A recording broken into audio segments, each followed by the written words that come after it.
سب سے حسین 42 سال کی عمر جوانی، اس کی میت کو قبر کے قریب کیا گیا تو ہلنے لگا تو اس کے بیٹوں نے کہا ہمارے ابا زندہ ہیں، وہ سختہ ہو گیا ہے، زندہ ہیں۔ عمر بن عبدالعزیز رضی اللہ رحمت اللہ علیہ فرمانے لگے ارے بھتیجو زندہ نہیں ہے، قبر کا عذاب جلدی شروع ہو گیا ہے، بل عجل اللہ بالعقوبہ، چھپاؤ جلدی چھپاؤ۔ عمر بن عبدالعزیز جس تخت پر بیٹھے اس پر سلیمان تھا، اس پر ولید تھا، اس پر عبد الملک تھا، ان تینوں نے اپنے من کو راضی کیا، عمر بن عبدالعزیز نے اپنے رب کو راضی کیا۔ جب عمر بن عبدالعزیز کا وقت آیا مرنے کا تو انہوں نے بلایا رجا بن حیوہ سے، فرمایا کہ میں نے عبد الملک بن مروان چاچا بھی تھے سسر بھی تھے، ان کی بیٹی فاطمہ سے شادی ہوئی تھی، میں نے اس کو قبر میں اتارا، کفن کی گرہ کھول کے دیکھا تو اس کا چہرہ قبلے سے ہٹ چکا تھا، رنگ کالا سیاہ پڑ چکا تھا۔ عبد الملک بن مروان گورا چٹا تھا، یہ جگہ سرخ تھا، کالا۔ پھر میں نے ولید کو قبر میں اتارا، اس کا بیٹا 10 سال حکومت کی، اس نے 21 سال حکومت کی، اس نے 10 سال کی، ولید بن عبد الملک۔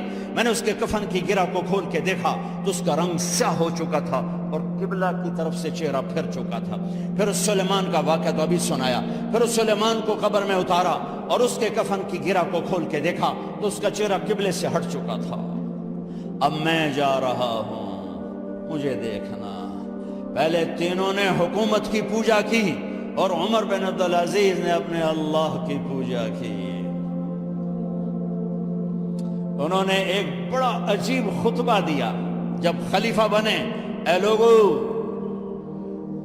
بچپن میں شعر و شاعری کا شوق تھا تو میں شاعر بنا، تھوڑا سا اٹھان ہوئی تو علم کا شوق لگا، میں نے علم حاصل کیا، جوان ہوا تو فاطمہ بنت عبد الملک سے عشق ہوا، میں نے اس سے شادی کی، اب اللہ نے مجھے حکومت دے دی ہے، اب تم دیکھو کہ میں اس سے اپنے اللہ کو راضی کروں گا۔ ہمارے حکمران تو ووٹ سے آتے ہیں اور چلے جاتے ہیں 4-5 سال کے بعد، ان کی وراثت میں حکومت آ رہی ہے اور 3 بر اعظم پر حکومت ہے اور ایسا روب دبدبہ ہے بنو امیہ کا، کوئی ان کے سامنے سر نہیں اٹھا سکتا، اور یہ بندہ 2 سال 2 مہینے 3 بر اعظم میں زکوٰۃ لینے والا کوئی نہ بچا، 3 بر اعظم میں سوال کرنے والا کوئی نہ بچا، 3 بر اعظم میں ظالم کوئی نہ بچا، 3 بر اعظم میں مظلوم کوئی نہ بچا، لیکن خود کیسا رہا؟ گھر آئے، فاطمہ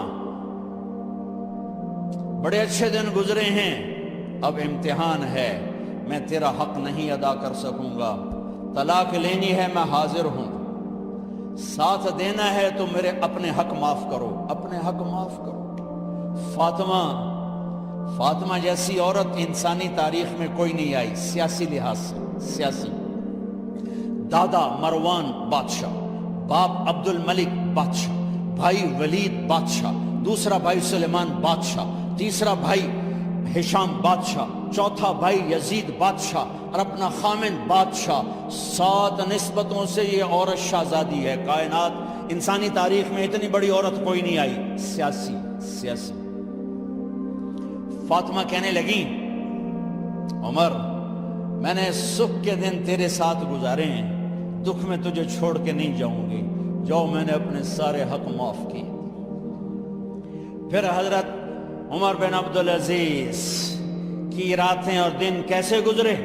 فاطمہ بنت عبد الملک فرماتی ہیں 2 سال 2 مہینے میں وہ میرے بستر پر میرے ساتھ نہیں لیٹے، انہیں غسل کی ضرورت نہیں پیش آئی، مصلے پہ بیٹھتے اور روتے وہیں سو جاتے اور روتے وہیں سے اٹھتے، پر 3 بر اعظم میں ظالم کوئی نہ بچا، مظلوم کوئی نہ بچا، زکوٰۃ لینے والا کوئی نہ بچا، بھکاری بھیک مانگنے والا کوئی نہ بچا، 3 بر اعظم کو ایسے صاف کر دیا۔ یہ فیصل آباد بھی ان کی حکومت میں شامل تھا، چونکہ ملتان وہ بمبئی تک اور ملتان دیپال پور تک، یہ سارا علاقہ ملتان میں آتا ہے، اور محمد بن قاسم نے ملتان فتح کیا ولید کے زمانے میں۔ اپنی حکومت کو اللہ کی رضا کے لیے استعمال کیا، کیسے استعمال کیا؟ سارے مال فاطمہ کا سارا زیور بیت المال میں ڈال دیا، تنخواہ پہ آ گئے، عید کا موقع آیا، بچوں نے ماں سے کہا، 12 بچے تھے، بچیاں 12 بچے بچیاں، ہمیں کپڑے لے کر دو، عید آ رہی ہے، ہر آدمی اپنے بچوں کے لیے کپڑے لے رہا ہے، ہمارے بچے بھی کہہ رہے ہیں کپڑے لیں، جاؤ بھائی لو۔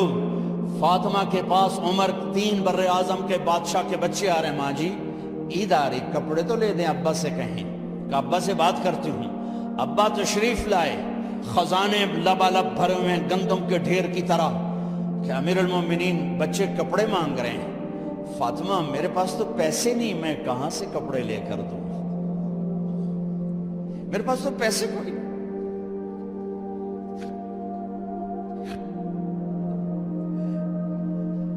حضرت فاطمہ نے کہا پھر بچوں کا کیا کروں؟ کہا پھر مجھے بھی نہیں پتا کیا کروں۔ اس کے پہلے 3 حکمرانوں نے لوٹ مار کے بازار گرم کیے، ظلم و ستم کے پہاڑ توڑے، اور آج اسی خزانے پہ ایک شخص بیٹھا ہے جو اللہ کو راضی کرنے کے جھنڈے گاڑ رہا ہے۔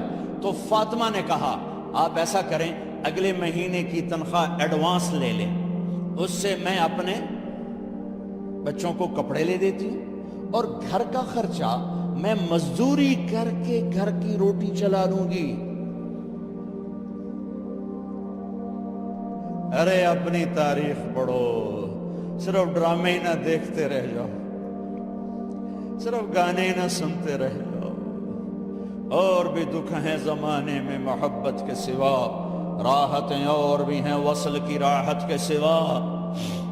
انہوں نے اپنے بلایا وزیر خزانہ مزاحم، اپنا ہی غلام، ہاں بھائی مزاحم ہمیں بچوں کے کپڑے چاہیے، تو اگلے مہینے کی تنخواہ ایڈوانس مل جائے۔ وہ کہنے لگے امیر المومنین آپ مجھے لکھ کر دے دیں کہ آپ 1 مہینہ زندہ رہیں گے، میں آپ کو تنخواہ دے دیتا ہوں۔ عمر بن عبدالعزیز سر جھکایا، اٹھے، گھر گئے، فاطمہ میرے بچوں سے کہہ دو کہ تمہارا باپ کپڑے لے کے نہیں دے سکتا۔ اپنی تاریخ تو دیکھو،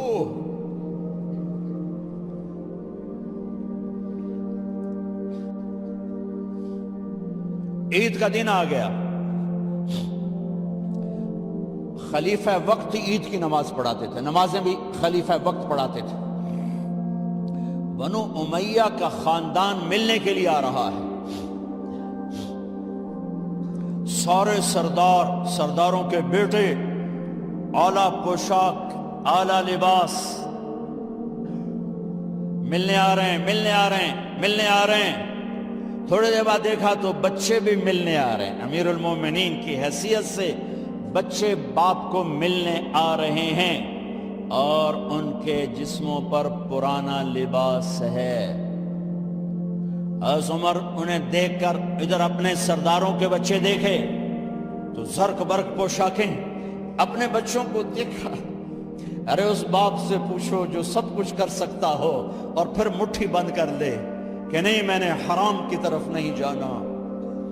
بچوں کو دیکھا تو آنکھیں ڈبڈبا گئیں، آنکھوں میں آنسو آ گئے۔ فرمایا میرے بچوں آج تمہیں اپنے باپ سے گلہ تو ہوگا کہ آج ہمارے باپ نے کپڑے ہی نہ لے کے دیے۔ ان کے ایک بیٹے ہیں عبد الملک، ان سے بھی 4 ہاتھ آگے تھے، ان سے پہلے ہی فوت ہو گئے تھے۔ کہنے لگے ابا جان آپ کو مبارک ہو،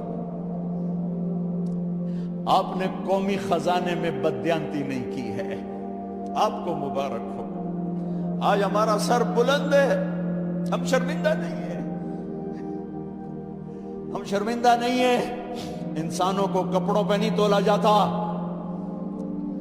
آج کا میرا دیس کا مالدار اتنا فقیر ہو گیا ہے، اتنا چھوٹا ہو گیا ہے کہ وہ اپنا تعارف کروانے کے لیے 50 لاکھ کی گھڑی لیتا ہے، 6 لاکھ کا جوتا لیتا ہے۔ آج کی بیگم اتنی چھوٹی ہو گئی ہے کہ اپنے قد کو بڑا کرنے کے لیے وہ 10 لاکھ کا ہینڈ بیگ لیتی ہے کہ دیکھو میرا بیگ 10 لاکھ کا ہے۔ ارے میری بہن، تو 10 ٹکے کی بھی نہیں رہی اگر تو نے بیگ سے اپنے آپ کو بڑا بنایا۔ او میرے دوست، تو 2 ٹکے کا نہیں ہے اگر تو 10 لاکھ کے جوتے اور 50 لاکھ کی گاڑی سے، 50 لاکھ کی گھڑی سے اگر تو بڑا بننا چاہتا ہے، ارے اس دھوکے سے نکلو۔ برینڈڈ برینڈڈ برینڈڈ، کہاں جا رہے ہو؟ جب تم اپنی ذات میں بے قیمت ہو تو رب ذوالجلال کی قسم، تمہاری گھڑیاں، تمہارے بیگ، تمہاری گاڑیاں، تمہارے بنگلے تمہاری عزت کو بڑھا نہیں سکتے۔ ابا جان، آج ہمارا ساڈا ایتھے سر آ گیا، سانو آج ساڈی عید ہو گئی کہ ساڈے ابے آج خیانت نہیں کی تھی۔ آج ہم خوشی سے بلند ہیں کہ ہمارے باپ نے بدیانتی نہیں، بیگم نے اس باندی کو نہلایا، خوبصورت زیورات سے سجایا، عالی شان میک اپ کیا اور اس کا ہاتھ پکڑ کے لائی، امیر المومنین یہ آپ کی خدمت میں گفٹ ہے۔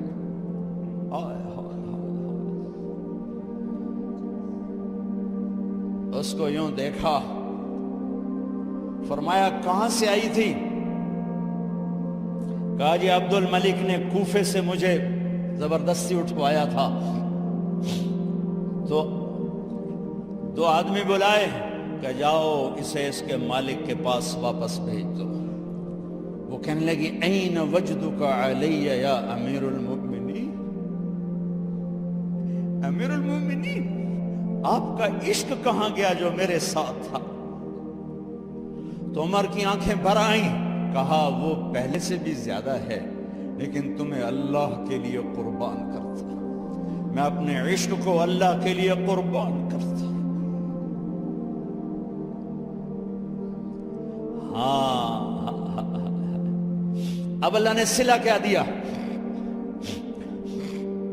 جب انتقال ہوا ہونے لگا تو بلایا رجا کو، جو میں بات پہلے چھوڑ کے ادھر ان کی تھوڑی سیرت بتائی کہ رجا اب میں مرنے لگا ہوں، عبد الملک کالا ہو گیا تھا، ولید کالا ہو گیا تھا، سلیمان کالا ہو گیا تھا۔ یہ کیوں کالے ہوئے تھے؟ یہ بے نمازی نہیں تھے، بدکاری نہیں کرتے تھے، کسی کی طرف ان کی میلی آنکھ نہیں اٹھی کبھی۔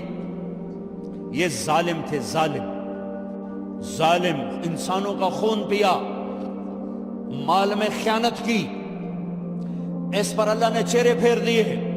آج عمر بن عبدالعزیز جا رہا ہے کہ دیکھو میں جا رہا ہوں، مجھے دیکھو میرے ساتھ کیا ہوتا ہے۔ ان کا انتقال ہوا، ان کی میت قبر کے کنارے رکھی گئی اور اب نیچے اتارنا ہے۔ سلیمان کی میت کو اتارنے لگے تو ہلنے لگا اور عذاب قبر پہلے شروع ہو گیا۔ عمر کی میت کو جب قبر کے قریب کیا گیا، ایسے ہوا کا جھونکا آیا، ایک پرچہ ایسے لہراتا ہوا یوں آیا یوں آیا یوں آیا اور عمر کے سینے پر گر گیا۔ لوگ کٹھے ہو گئے، پرچے کو کھول کے دیکھا گیا تو اس پہ لکھا تھا بسم اللہ الرحمن الرحیم، براءۃ من اللہ لعمر بن عبد العزیز من النار۔ یہ پروانہ ہے اللہ کی طرف سے اس کے بندے عمر کے لیے کہ اسے جہنم سے نجات کی خوشخبری سنا دی جائے۔ آہا، مرنا ہو تو یوں مرو، اللہ ایسی موت دے دے۔ کہتے ہیں میں نے ان کو قبر میں اتارا، جب قبر میں اتارا تو کیا دیکھا؟ میں نے کفن کی گرہ کھولی تو چہرہ قبلے کی طرف فٹ اور یوں لگا جیسے 14ویں رات کا چاند قبر میں اتر آیا ہو۔ میرے بھائیوں بہنوں، اپنے اللہ سے صلح کر لو، اپنے اللہ سے صلح کر لو، اس کے محبوب مصطفیٰ صلی اللہ علیہ وسلم کی غلامی میں آ جاؤ آ جاؤ آ جاؤ۔ یہی ایک راستہ نجات کا ہے، یہی ایک راستہ اللہ تک پہنچانے والا ہے۔ اور آخری بات کرتا ہوں، اس دیس کی نفرتوں نے اسے آگ لگا دی ہے۔ آپس کی نفرتیں مٹا دو، آپس کی نفرتیں مٹا دو، آپس کی نفرتیں مٹا دو۔ محبت دو، محبت دو، محبت دو، محبت دو، معاف کرنا سیکھو، درگزر کرنا سیکھو۔ اس معاشرے کو آگ لگ چکی ہے، غیبت، مذہب کے نام پہ نفرت، سیاست کے نام پہ نفرت، قومیت کے نام پر نفرت، صوبوں کے نام کی نفرت، ایک صف میں بیٹھ کے نفرت، ایک صف میں کھڑے ہو کر دل نفرتوں سے بھرے پڑے ہیں، بغض سے بھرے پڑے ہیں، دل گٹر بن چکے ہیں۔ جس دل میں نفرت کے جذبے ہوں اس دل پر اللہ کی نظر نہیں پڑتی، جس دل میں بغض کے گٹر کھلے ہوں اس پر اللہ کی محبت کی نظر نہیں پڑتی۔ میرے بھائی بہنوں، میں آخری بات کر رہا ہوں، سوئی 12 بجے تک جا رہی ہے، شب قدر ہے، کچھ الگ بیٹھ کر بھی اپنے اللہ کو یاد کر لو، کوئی اس کے سامنے رو دھو لو، معافیاں مانگ لو۔ تو میں اس لیے 12 بجے تک بات ختم کرنا چاہتا ہوں، آخری بات کر رہا ہوں۔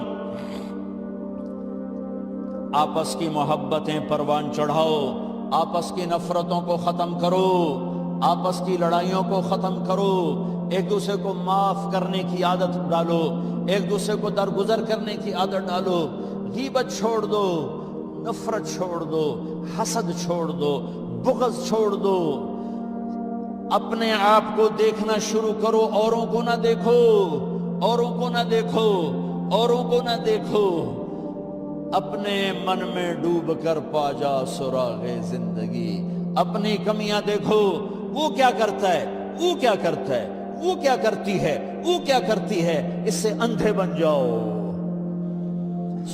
بہرے بن جاؤ، کسی کی برائی نہ سنو، کسی برائی نہ کرو، تمہارے گھر جنت بن جائیں گے، تمہارے گھر جنت بن جائیں گے، تمہارے گھر جنت بن جائیں گے۔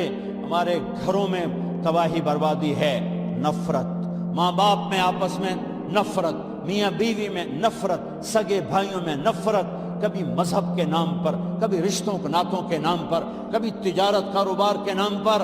بھائیو، محبتوں کو رواج دو، محبتوں کو رواج دو، محبتوں کو پھیلانے والے بنو۔ میرے نبی پاک صلی اللہ تعالی علیہ وسلم نے فرمایا، اسلام کا سب سے مضبوط عمل بتاؤ کیا ہے؟ صحابہ نے کہا جی نماز ہے۔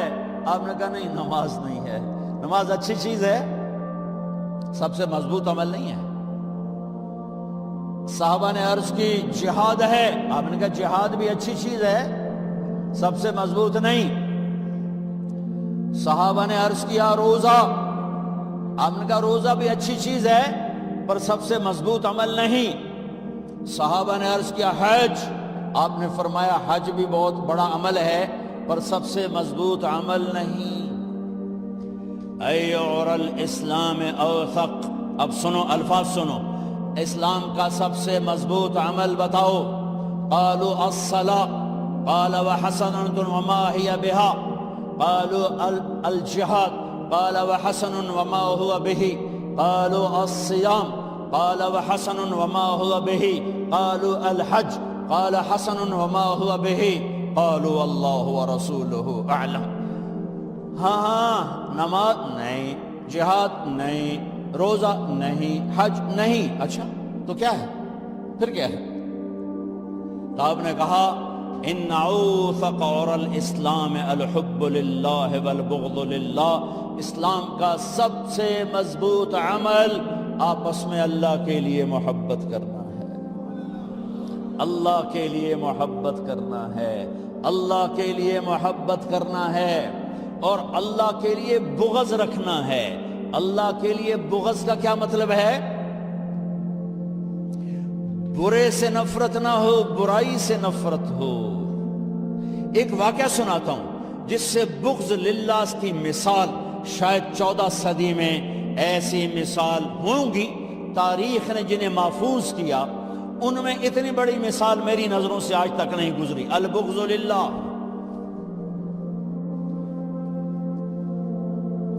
خیبر کی جنگ، یہودی اور حضرت علی کا ٹکراؤ، حضرت علی نے یہودی کو گرایا، قتل کرنے کے لیے تلوار اٹھائی، یہودی نے منہ پہ تھوک دیا، تو آپ پیچھے ہٹ گئے، اٹھ گئے کہ دوبارہ آؤ، کہیں یہ کیا؟